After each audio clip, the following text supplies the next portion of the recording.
Hello YouTube, it's Brutal Chaos. Welcome back to my channel, guys. Today we're going to be checking out the Death Korps of Krieg, explained by an Australian, Mr. Majorkill, man.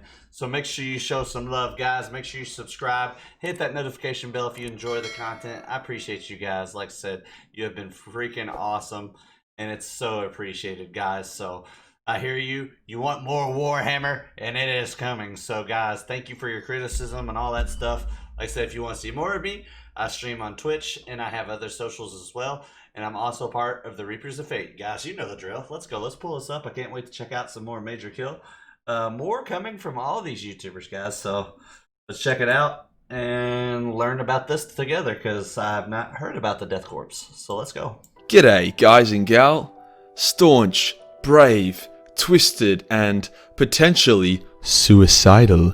These admirable traits belong to none other than the legendary Death Korps of Krieg. Between picking flowers, making happy gas mask noises, and bludgeoning skulls, these brainwashed test tube babies are some of the best the Imperium has to offer.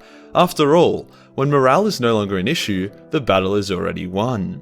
Now, I wanted to make this video a while back for obvious reasons. The Death Korps of Krieg are cool as, and they get lots of views and subscribers, something I kind of need right now to keep my raging fire that is my ego alit. However, my adopted uncle Make sure y'all show some love to Majorkill. Let's go. Voldemort, yes, I can adopt whoever I want, made a Death Korps video that was mind-blowing in quality and featured the largest collaboration of Warhammer YouTubers ever seen. Tough act to follow. However, as the saying goes, just because the cow is already milked doesn't mean Majorkill can't milk it again, regardless of how much it hurts the cow. Interpret that how you will.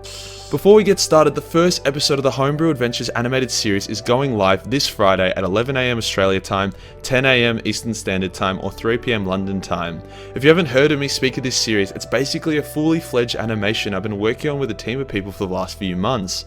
That is inspired by Alpha Buzz's If the Emperor Had a Text-to-Speech device series. However, my series is very different from that in a number of ways. It follows the adventure of a group of Space Marines from various different homebrew chapters, as well as an Ultramarine, obviously, who are torn away from their chapters and forced to work together in a squadron of misfits as they attempt to kill the demon Primarch Fulgrim. I plan for this to be a massive thing for the channel, and it's already got interest from a company who are considering financing the creation of the rest of the series, depending on the success of the first episode. So if you're keen to see the result of the most effort I've ever put into a single thing, as well as support me, then come down to the premiere. I'll be going live straight after the premiere to talk about the show, its direction, answer any questions, and talk about the team. Also, half of all donations during that after stream will go towards one of the animators who helped me with the video as a big thank you, so get keen for that. Today we're going to go over who the Death Korps of Krieg are and how they ended up as the extremely grim and staunch guardsmen that they are today. We'll also go over some of their larger engagements, their war habits, as well as some fun facts about them. Let's get into it. The galaxy is a big place, and whilst everyone seems to praise the Space Marines as the single greatest power in the Imperium, the reality is there are too few and far between to cover the entire war zone. Hence, over 90% of battles and wars are fought by guardsmen. Different guardsmen regiments come from different planets, hence they have insane levels of diversity. This ranges from guardsmen who shit the bed every time they dream about the horrors they will face, all the way to literal Chuck Norris Rambos who can solo entire armies without breaking a sweat. The Death Korps of Krieg tend to end up on the upper end of that scale, as they have a complete and total lack of regard for their own safety or lives, to a point where the commissars assigned to them do not try to prevent them from retreating, but instead from randomly charging the enemy gun lines with nothing but a shovel. The people of Krieg were not always like this, however. Something pretty uncool happened to the planet which brought them to this level of machoism. See, Krieg wasn't always a radioactive death world. Once, it was a verdant, highly populated imperial hive world, a key trading point and very wealthy. So wealthy was Krieg and so paranoid its rulers that they spent vast amounts of money on planetary defences and private armies that were loyal to Krieg and not the Imperium that controlled it. Now when you combine paranoia, wealth and a massive ego, you get uppity little cunts. Hence the Lords of Krieg were like, what if we rebel against the Imperium? They probably won't have the resources readily available to retake it from us. Which, despite sounding like a really bad idea, actually wasn't. On paper. Krieg was so reinforced from outside invasion that the effort required to retake it would just not have been worth it.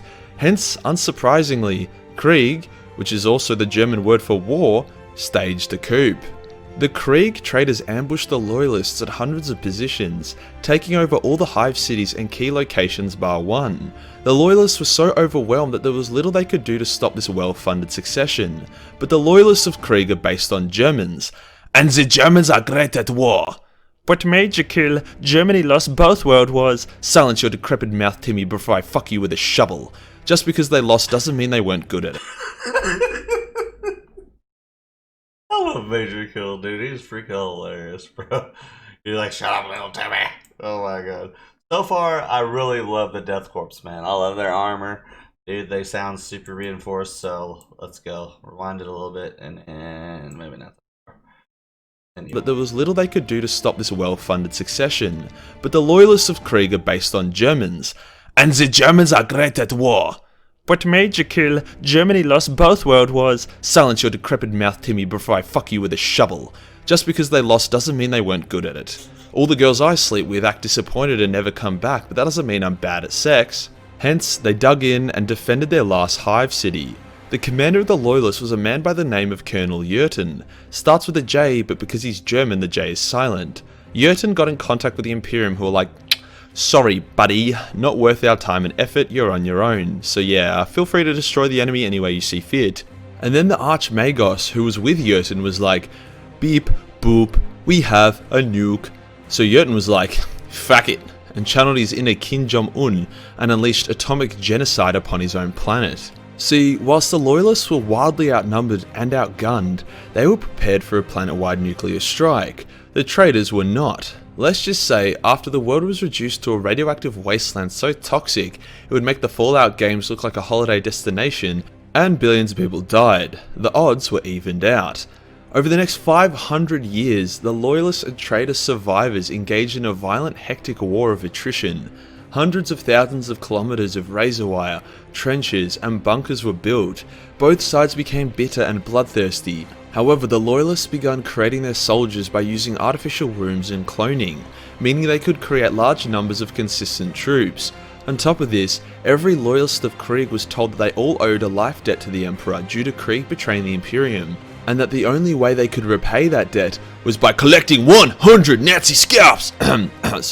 By violently dying after taking at least 3.5 heretic lives via shovel smacking with them.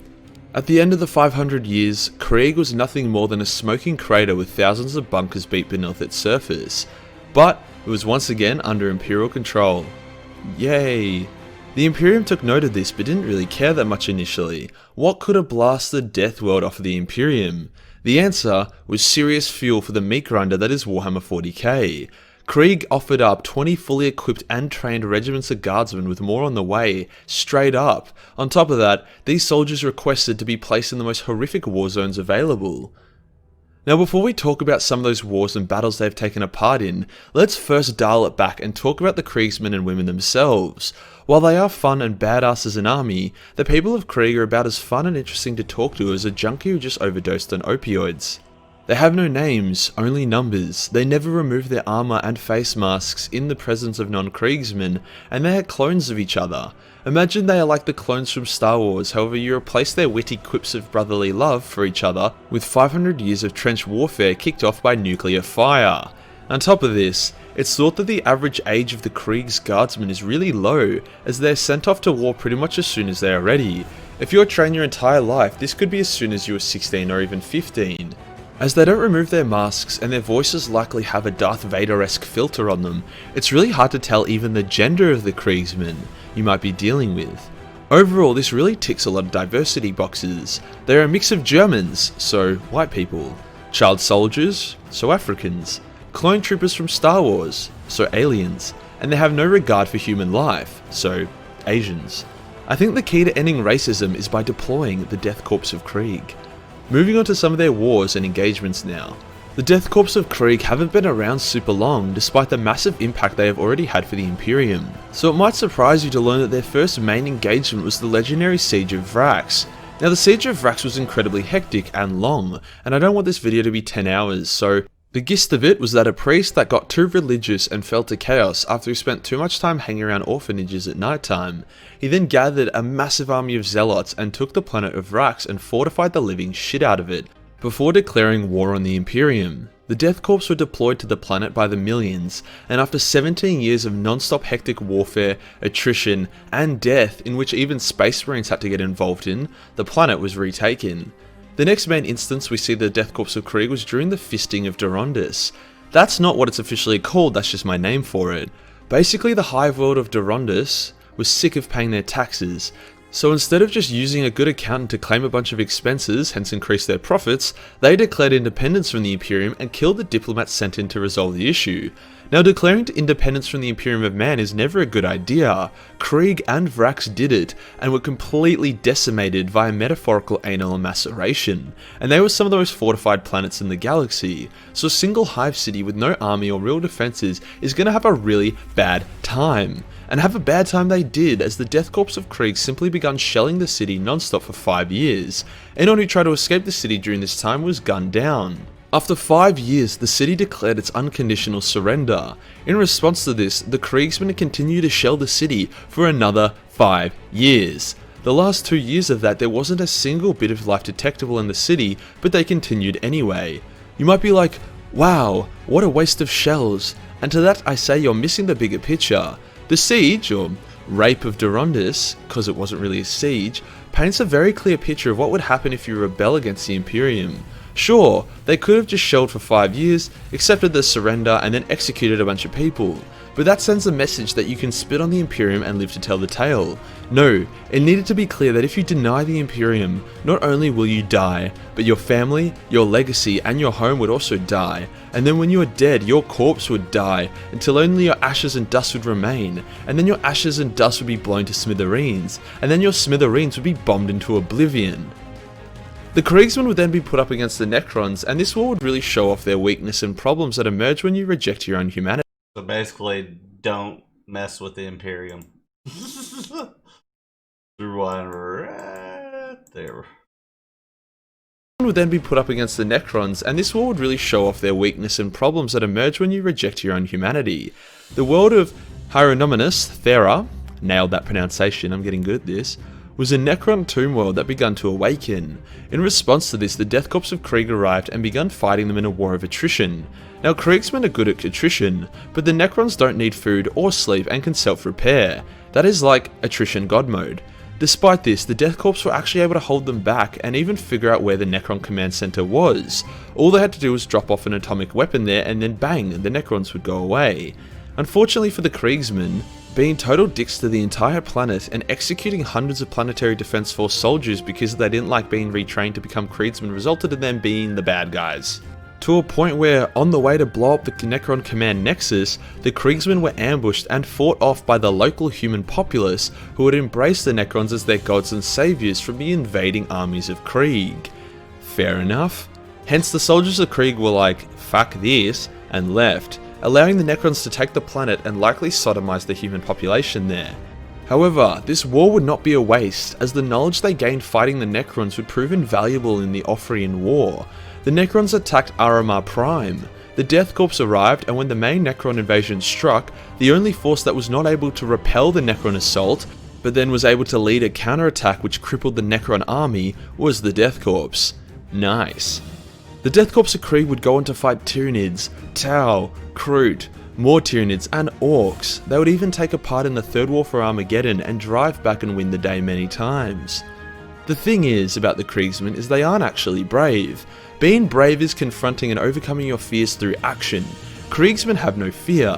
If they're told to charge a Titan armed with nothing but a shovel, they will do it, not out of a sense of bravery, because that is what they've been commanded to do. They are literally cold machines who have been programmed to destroy the enemies of the Imperium, and destroy them they do.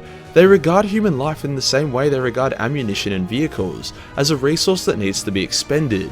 They even ride horses and lead cavalry charges in the 41st millennium. Like, bruh, hell yeah. There's a reason why everyone loves the Death Korps, and there's also a reason why we are putting them into the Warhammer 40k squad mod that me and a big team of modders are working on creating. They're incredibly badass, and if you still aren't convinced, then listen.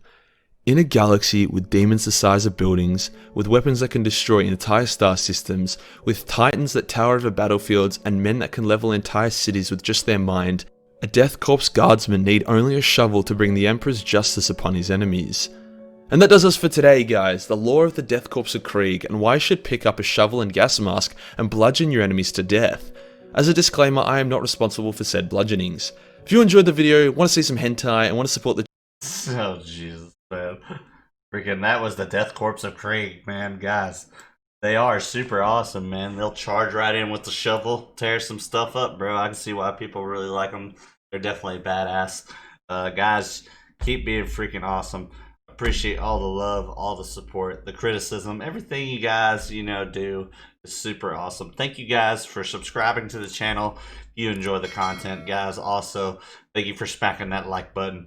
And also, like I said, if you want to see more of me, I stream on Twitch and have other socials. And like I said, I'm also a part of the Reaper's Fate. Y'all know the deal. Man, guys, stay awesome. More Warhammers coming on the channel, so stay tuned.